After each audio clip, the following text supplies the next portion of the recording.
Okay, this I thought was interesting. This question comes up again and again, but I thought the way that this user phrased it was pretty interesting. Is there any way anything a user can do to increase order execution speed? Sure. They were running into the whole race condition issues, Gotcha. um, and so they're like, okay, well, what could I do to actually make things go faster? Is there anything they can do? Well, there's one thing they can do. They could do bracket orders.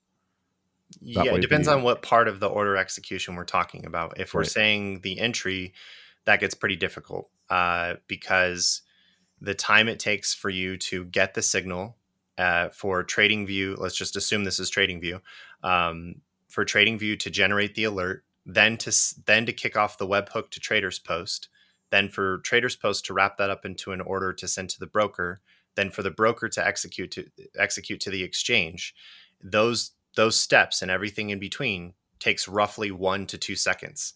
And so if you're trying to trade on a 15-second chart or something like that, there's a very high likelihood that you're going to have conflicting trades and race conditions and issues with your entries and exits.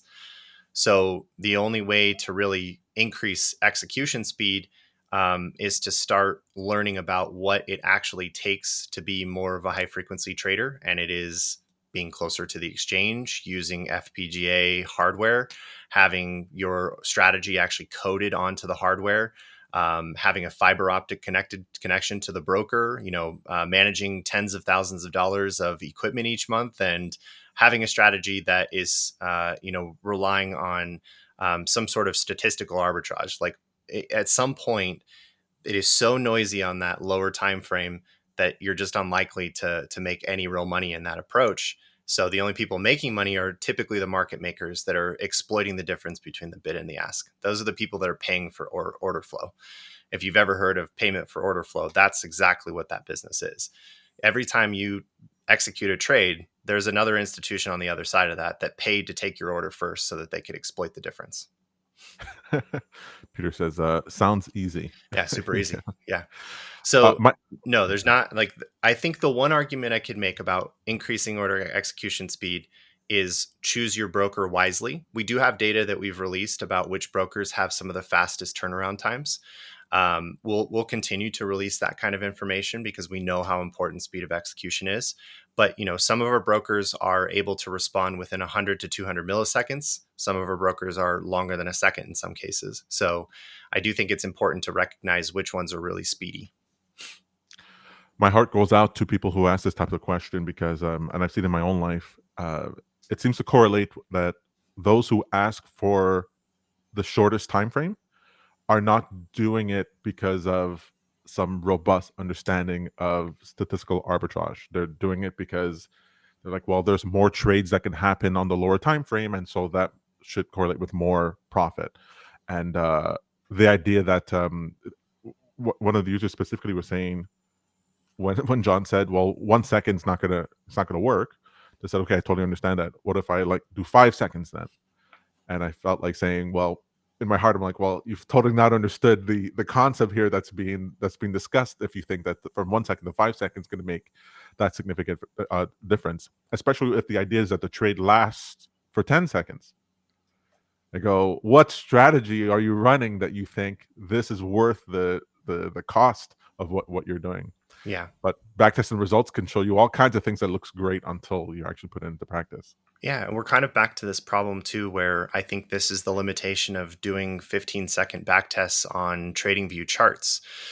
You have to remember that you're only looking at 5,000 bars of data at a minimum. Maybe you have an account that gives you a little more data, but if you wrap up 15 seconds times 5,000 bars, you're not looking at that much historical data. So it might work for this tiny little window that you've carved out, but you're probably setting yourself up for an environment where you didn't anticipate higher amounts of volatility to suddenly show up on the 15-second bar, and that it falls way outside of your risk parameters. At least that's been my experience. The closer I get to the charts, the more likely I am to ignore upcoming volatility that I haven't measured for. We were just talking about this even on the higher time frames.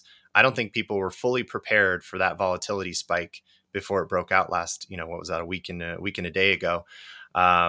The range we were in, the VIX was like 12, 11, and then all of a sudden it spiked up to 100 something in one day.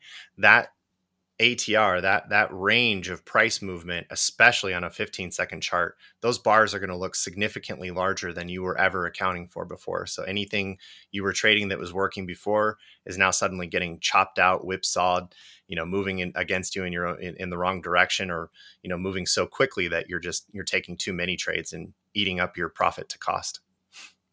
Someone was asking, I wasn't sure how to phrase this question, this discussion that was happening, um, but basically that volatility spike or the spike in price, they were asking if TradesPost can have a mechanism that their own strategy works normally the way it needs to, but then when there's a spike, that TradesPost takes a different set of rules, like it supersedes it. It might be like, well, ignore the spike, or um, see if the price stayed high on candle close, and then set an order to exit, and make sure that was a market order instead of the limit order that they were sending.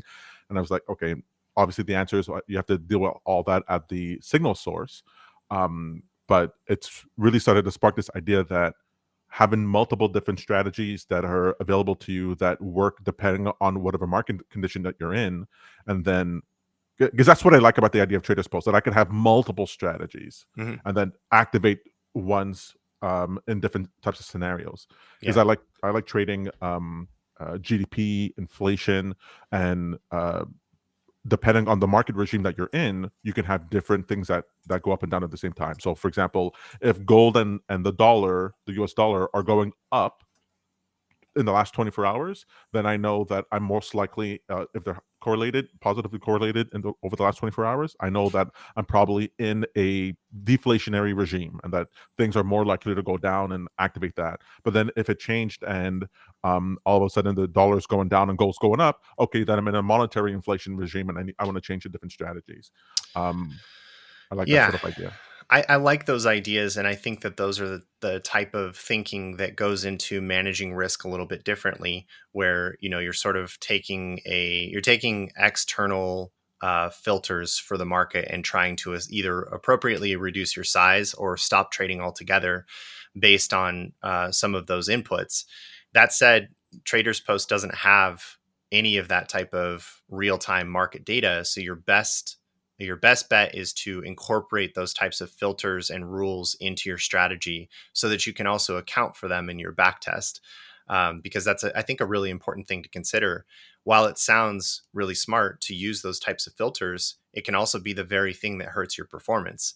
I've seen that a lot where it's like, well, what if I just raise the stop a little tighter? Well, that's the thing that ate up all the performance. I needed that stop a little bit lower, or I needed the stop to be volatility adjusted, so that it didn't get stopped out too quickly. So you just have to be careful. And since we don't have our effort is in really helping on the order side of things, the backtesting features that I think you're describing live really nicely within the TradingView environment.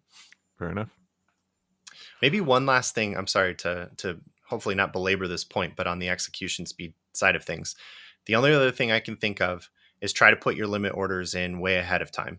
So, like in mean reversion strategies, you often have this ability to kind of anticipate where price might fall down to before it starts to make its way back to the mean, depending on what kind of mean reverting strategy you're running. But if you know that price is falling and there's some volatility to it, I would try to anticipate some of those lower support areas and get those limit orders in place ahead of time. I have a couple of strategies that I use that try to measure the standard deviation and sort of volatility of that particular asset, and then measure how far down I think the price might go, and I create several limit orders down in those areas. So I'm looking to catch the price as it comes down. That, of course, is going to guarantee that the moment that limit order is touched, it gets executed because it's already with the broker at that point. Yeah, those are my favorite types, because for me, it just feels safer. I'm always waiting for a pullback or a retest of a level, and Mhm. if it doesn't, and the price moves away from me, well, then it moves away from me. But to get into early and then the pullback happens, then you get stopped out, and then it moves in your direction. Well, kill me now. I'm not interested in that. But because of that, I can set a limit order and then not have to worry about it.